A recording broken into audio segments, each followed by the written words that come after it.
Hello everyone, start करते हैं आज एक नया टॉपिक जिसका नेम है फुल फॉर्म। ठीक है, हम एक रोज़ कुछ वर्ड्स की फुल फॉर्म पढ़ेंगे। आपके एग्ज़ाम में, किसी भी एग्ज़ाम में फुल फॉर्म पूछी जा सकती है, तो फटाफट से आप ये छोटी सी वीडियो ज़रूर देखिएगा।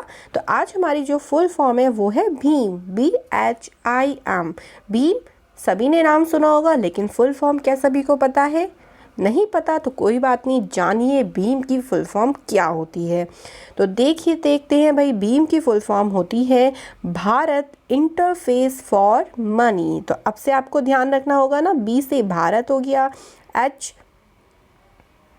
BH से हमारा भारत हो जाएगा, I से हो जाएगा इंटरफेस एंड M से हो जाएगा मनी। तो ध्यान रहेगी भीम की full form Bharat interface for money. तो ये था आज का हमारा फुल फॉर्म का वर्ड BHIM।